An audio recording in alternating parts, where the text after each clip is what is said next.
So let us do some problems on fluid statics.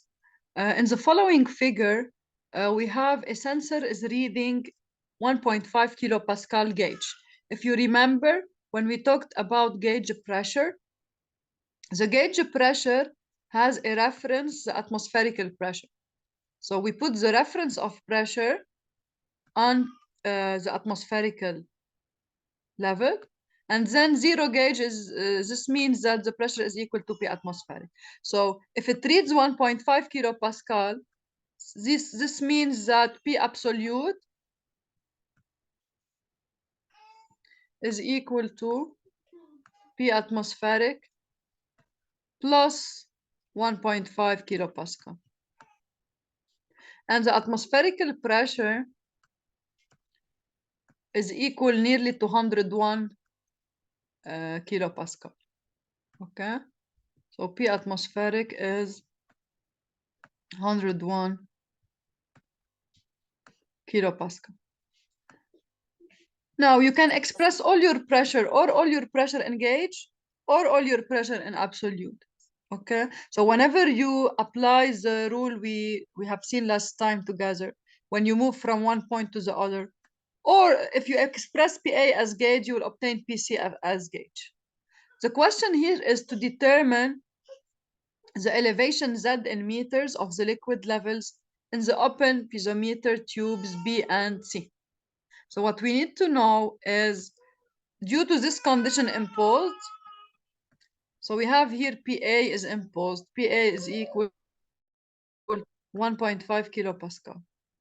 Okay, we want to determine what is the height here in gasoline from the level here, from the reference level, and what is the height of glycerin. This is the question. Okay, so to be able to determine these heights, we need to express the pressure at B function of the pressure at A. And then the only unknown will be the elevation, the height of the fluid inside our tubes. Okay. So to start with, you can consider that you have that here, they didn't give you what is the height here. It's not given. When it's not given, you can just put, I will consider for example, this is H. I will name it H. Okay. And you will see after that it will be simplified. And when you do the analysis, H will be simplified. We'll see how.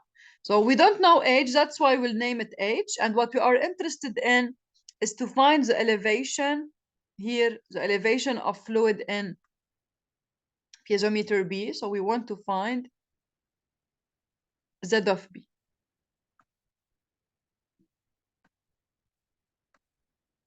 Okay, this is the question. So to be able to do this, let us relate the pressure here at A with the pressure at this point.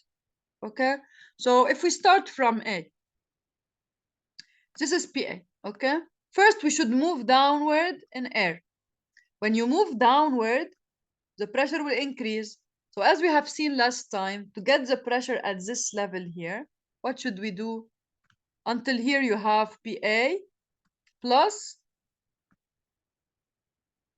rho of air, so plus rho of air times G times the height here of air, which is 2 meters. Okay, and we have discussed last time that rho times G, when you do rho times G, this will give you a property called specific weight, gamma. The symbol of it is gamma. Okay, so gamma is rho times G, and it indicates the specific weight. Why we call it specific weight? Because the unit is in a Newton per meter cube. Okay, so until now we know at this level. Let us move further. We need to move down then in gasoline.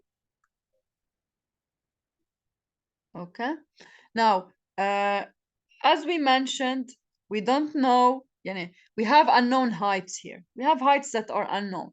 So whenever you have a height that is unknown, you can you can determine its value. And here they are telling us, okay, that we have here 2 meters, we have here 1.5, okay, this is 1 meter, and if we want to determine until here, what do we have? Okay, we can consider the following. We can say that when we go down in gasoline, okay, if we want to reach this point, we have a certain depth 1.5 minus this is small value, and هيدي small value هيدي نسموها h, because we don't know what is the height here. Since we don't know what is the height, هلا هون فيكم تسموها اللي بدكم اياه small h, big H, it doesn't matter, any name. So if you name it big H, you can say that if I want just to reach this level here, okay, I want to move down in gasoline, not 1.5, I should move 1.5 minus H. This is why I will add to the pressure. So this is PA اللي هي 1.5 kilopascal. رجعنا we added gamma air times 2. Okay, now we should add gamma gasoline, which is this is gamma gasoline, okay, times only the depth moved in gasoline. The depth moved in gasoline is this part, which is the whole 1.5, minus this small distance, which is unknown, we call it h. So we get plus gamma gasoline times 1.5 minus h. And now, as we move upward, now we are moving upward in gasoline also. So because this is the gasoline. How much we are moving up in gasoline? We are moving this distance, okay? What is this distance? This distance is the height ZB that we need to determine. And we should subtract from it this is small distance h,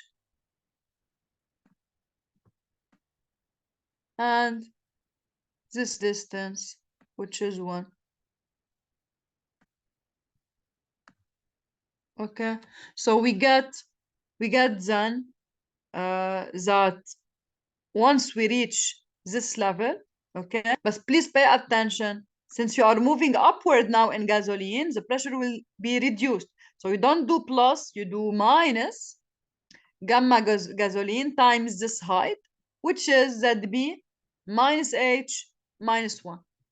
Now you reach the point you are interested in. You reached this point, so you reached PB. So this is equal to PB. And because they told us that the tubes are open to the atmosphere, so the pressure at this level is P atmospheric. And since we are expressing pressures in gauge pressure, so we can write that PB in gauge pressure, gauge equal to 0, because we are at the reference. Okay, in this equation, you will see that H will simplify. Why? Because here you have plus 6,670 times minus H. And then here you have minus times minus plus. So plus 6,670H, they will cancel out. The only unknown will be that B. So you can solve for the height in gasoline. Okay, so this is ZB. It's measured from the reference to this level.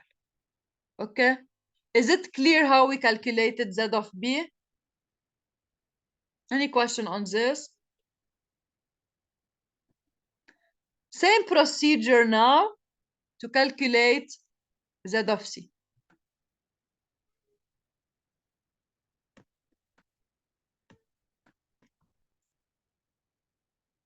Okay, so if we want to calculate Z of C,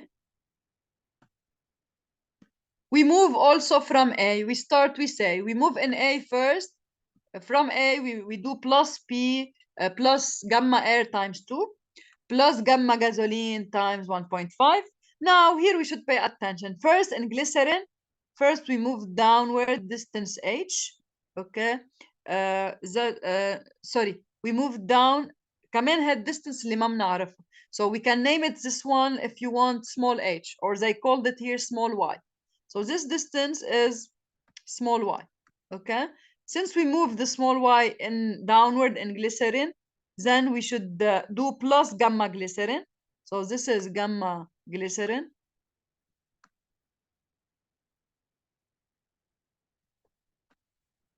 times, okay, times the distance we moved in. هلا هون مثلا ليكوا شو عملوا؟ هن سموا y بدل ما يسموا الواي من هون لهون، اوكي، اخذوا y from the bottom. It doesn't matter، هي ذاتها. فيكم انتم تشتغلوا على هالunknown، فيكم تشتغلوا على هالunknown. It's the same. Okay, so since I consider this is y for them, y represents this distance. So the distance we move down in glycerin will be 1 minus this distance. So 1 minus y. Okay, and then when we move upward again, when we move upward in glycerin, okay, we are moving which distance?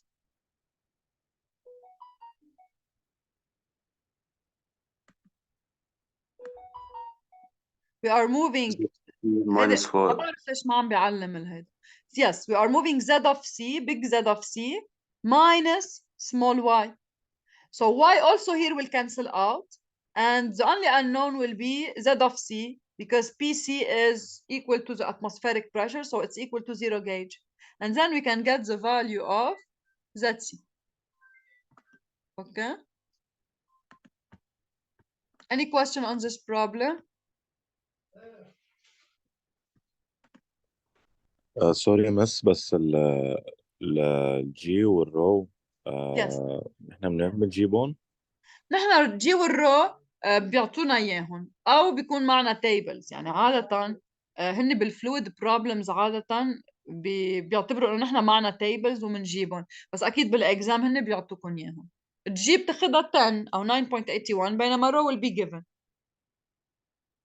الا رو ووتر، يعني رو ووتر بتحفظوها it's 1000 كيلوغرام per meter cube. Okay, any other question?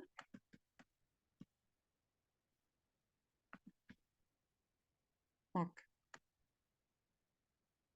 another problem, بس I will try to share again لأنه it's not annotating.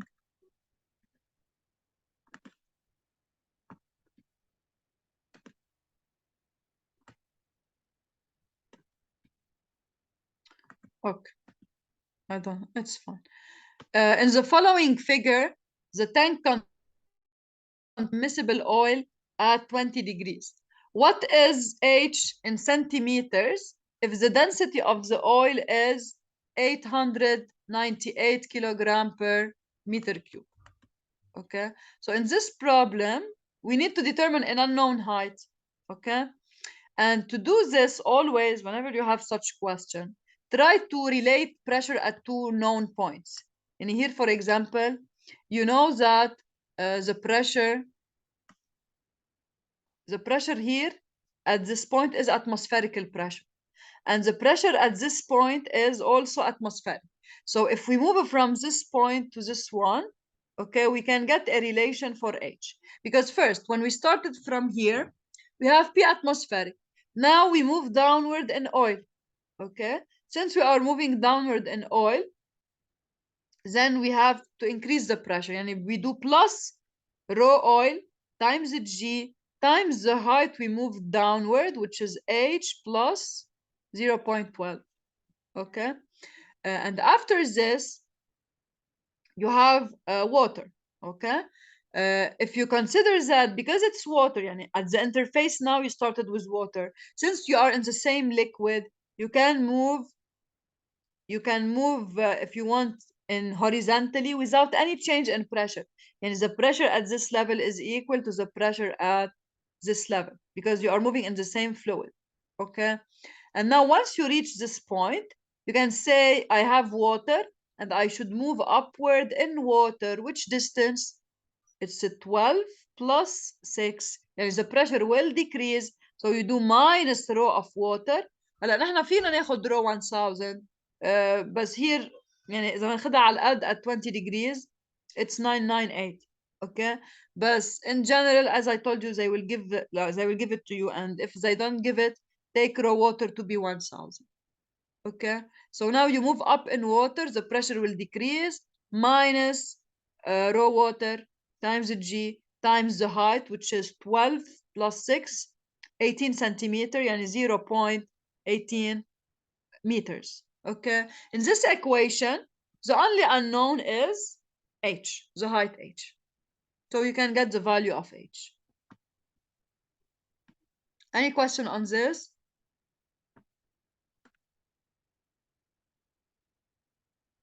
Another problem.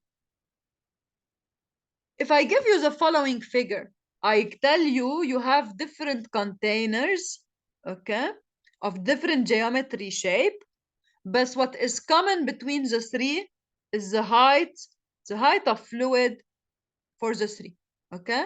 So these three containers share the same height, have the same bottom area, but have different geometries, okay?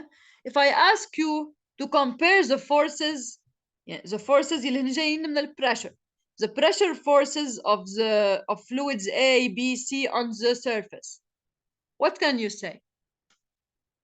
Which one is the biggest? Which one is the smallest? Or they are equal? What do you think? Is the pressure on C more than the rest? Because Okay. the Why? atmosphere has a larger area to apply its pressure. If you want to write it as equation, okay? How you write it as equation? What is the force on the bottom, Antonius? It's the pressure here times this area, صح? Do you take into consideration the area at the surface or the area on which the force is applied? At the bottom. Okay, at the bottom. The three containers, okay, have same bottom area. And because you have the same height above them, يعني انت اذا بدك تلاقي pressure at this point, what do? You do rho g times height plus P atmospheric, صح? And if you want to do the pressure at this point, you also do the same thing. You do rho g times height, which is the same height, plus P atmospheric. So you can conclude that because the height of the fluid is the same in the three containers, and the bottom area is the same, the force developed by water on the bottom will be the same. هلا, this is what we call the hydrostatic paradox. And if you just look at it without doing this analysis, maybe you will say this is the largest force because, as Antonio said, here we have largest area, or you can think because the weight here is larger, then the force will be larger. But all of this is wrong. Why? Because the force is pressure times area, and the pressure is only depending on the height above the point. Okay, and to understand it better, why the force here acting on the bottom surface is smaller than the weight, because of the following. If you take the water as control volume, okay, what are the forces on the fluid, which is water? You have the weight of water, of course, which is downward, but don't forget surfaces will do action on water, and the pressure of always the contact force is directed from the surface towards the fluid. And for this container, how will be the forces? They will be downward, as you can see here. They will be downward. That's why the force F by action reaction now, the force of the bottom surface on the water, which is opposite to the force of water on the bottom, should be equal to the weight plus the vertical component of these two forces. يعني هون البottom surface بدها تتحمل أكثر من الويت. It should also oppose ال downward force اللي جايين من ال vertical من ال inclined surfaces. While for this container اللي عنده vertical surfaces, F will just be equal to the weight. Why? لأن all his surfaces will have action on the water in the horizontal direction, and these two action will cancel out. So in vertical direction, we only have F equal to W. However, for the last case, Okay, for the last case, the bottom force which is acting is smaller than the weight. Why? لأنه you have the weight, but you have also these surfaces will do action on water, and there if you sum them عندهم vertical component upward. يعني هيخففوا الويت عن the bottom surface. So the bottom surface will just have to oppose the weight minus the upward component of these two forces. So this is the physical explanation why the force here is smaller than the weight of water. The force here is equal to the weight of water, and the force here is larger than the weight of water. But the three forces are equal in magnitude, and they are equal to rho g times h. Okay? Clear?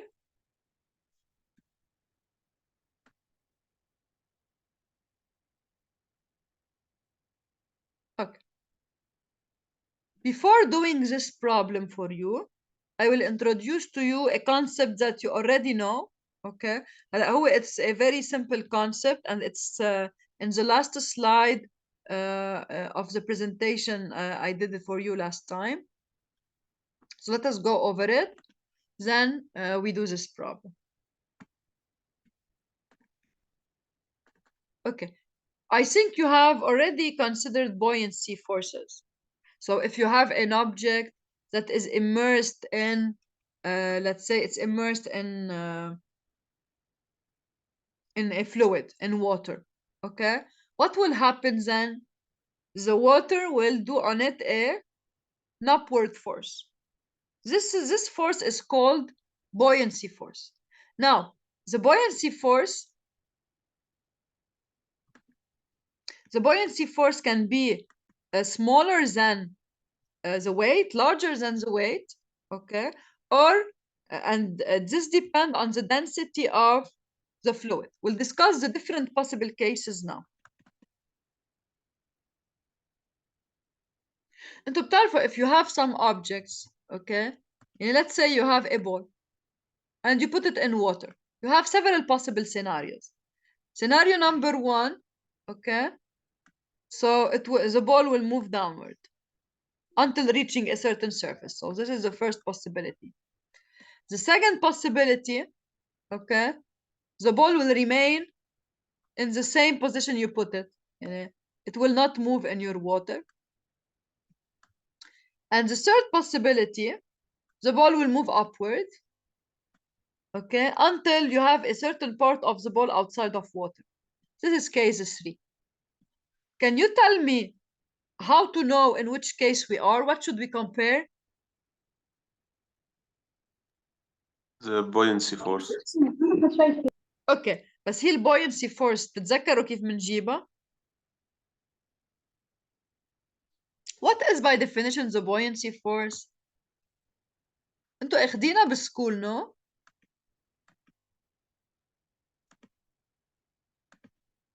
F buoyancy, okay, is equal to what we call weight of displaced volume.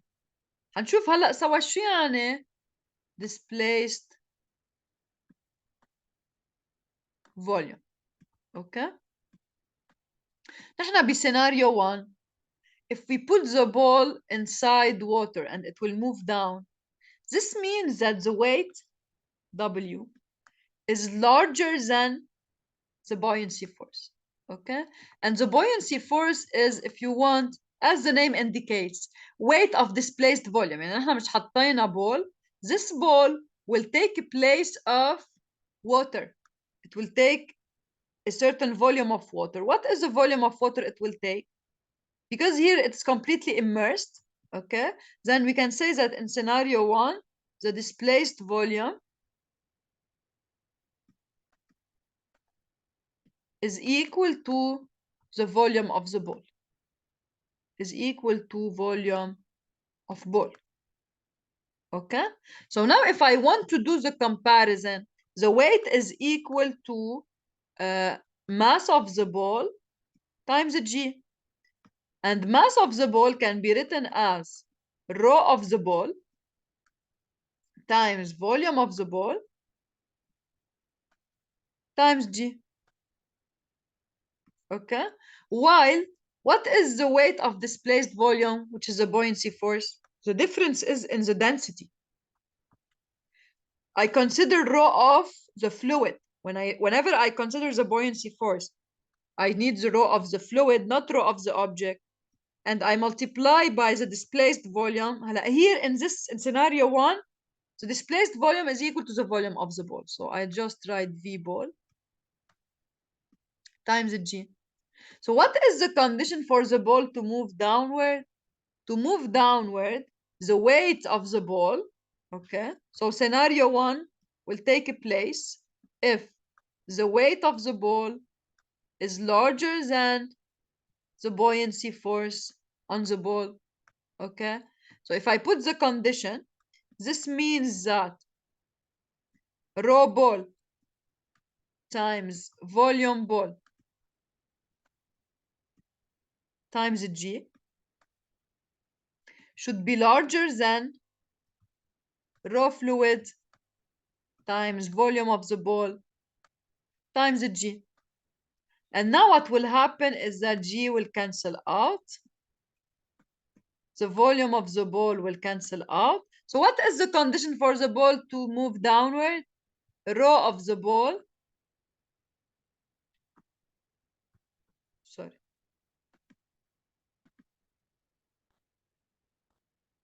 So rho of the ball should be larger than rho of the fluid.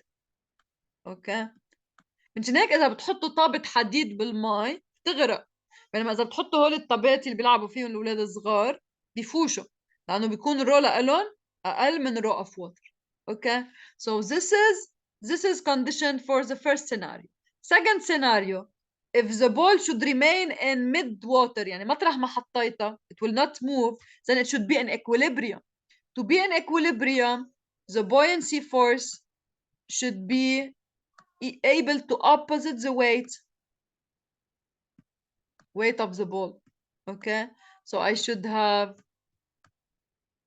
W ball equal to the buoyancy force, and this means that condition 2 will take place if rho of the ball is equal to rho of the fluid. Okay, and finally, third condition is in order for our ball to move up. Okay, so let us do this again.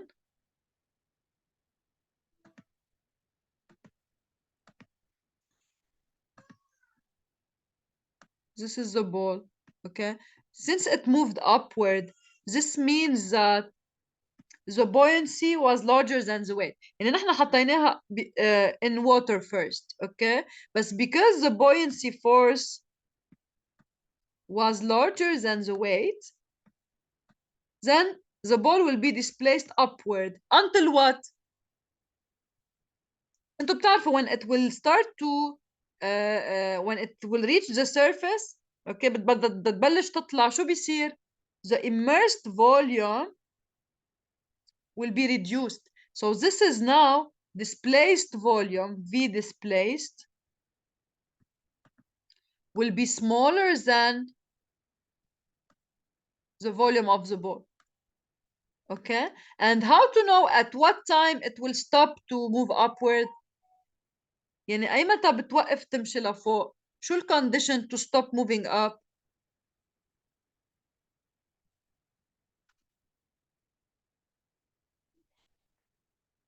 Look, F buoyancy here at this level قد ايه كانت ال F buoyancy؟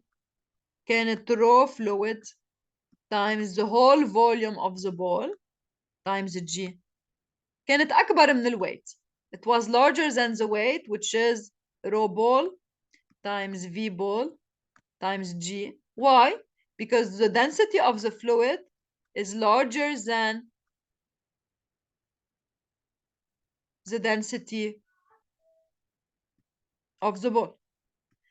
That's why it will continue to move up until reaching the surface. When it will start to go over the surface, this means that V displaced will be reduced, and it will continue to decrease until you have the condition of equilibrium. What is the condition of equilibrium? We know that the condition of equilibrium is sum of forces equals 0. So at equilibrium state, so here, when we reach the equilibrium, this means that the weight of the ball will be equal to the buoyancy force. So I will call it FB2 here. This is FB1.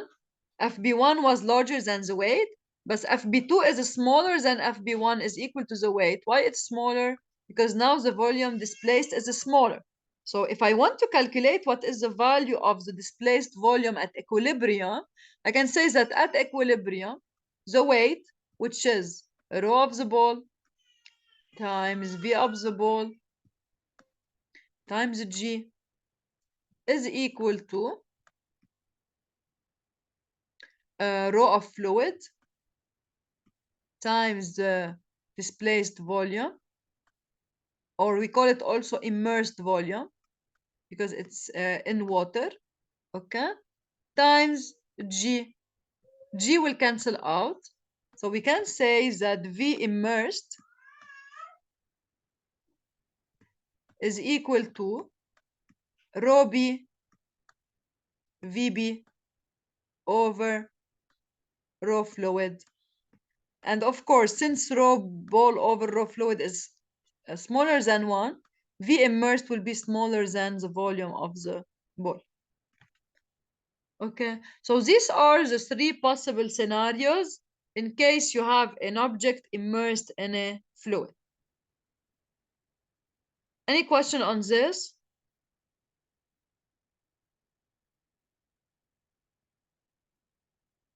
Okay, let us now continue problems to practice on buoyancy forces. If you consider the following problem, we have a uniform beam in the figure that is of size L and is characterized by a length L and height H. And B and H are very, very small compared to L. So L is big compared to both B and H. A uniform heavy sphere tied to the left corner causes the beam to float exactly on its diagonal. Shows that this condition requires first that gamma of the ball should be equal to gamma of the fluid over 3. Plus, we should demonstrate a certain formula that will detail together. Okay, so this is what we need to prove. In this problem, maybe the question seems hard, but when you decompose your problem, it's not complex. First, you have a beam that is floating. Okay, so you can determine the buoyancy force by considering the volume immersed. The immersed volume of this beam in water is just this part, this one. Okay, so it's half of the overall volume. And this beam, if you want to draw the free body diagram of it, it's subjected to several forces. So for the beam, you have the tension in the cable, you have the upward buoyancy force, and you have the weight. Okay, هلا انتو in statics, whenever you want to solve, you can try to find the easiest equation to apply. Since the tension is unknown, to get rid of the tension, to not have to find the value of the tension first, you can say, let me do sum of moment about C. Because if I do sum of moment about C equals 0, I can find a relation between the buoyancy force and the weight. And this will allow me to relate gamma of the fluid to gamma of the beam. So now we'll do this in detail. But this is how you should think. So because I asked you to relate gamma of the fluid and gamma of the beam, and you know that here the volume, the floating volume is known and the immersed volume is known. So you can write a relation between the buoyancy force and the weight by saying that at equilibrium, sum of forces about point C will be 0. And in this way, the tension will not have any effect. So you don't need then to solve for the tension to find the relation between gamma beam and gamma of the fluid. Okay, this is the first step. Now, because they are giving you a sphere in water, okay, and you want to get a formula for the diameter of the sphere, then you should look at the forces acting on the sphere. Concerning forces acting on the sphere, you have the tension of the cable, you have the weight of the sphere, and you have the buoyancy force. So also, if you write equilibrium on the sphere, you can get an additional equation that will allow you to solve for the diameter of the sphere. Okay, but to do so, you need also the tension. So now you can find a relation for the tension by taking again the beam, because for the beam, you only used sum of moment about C equal to 0. But you can also use sum of forces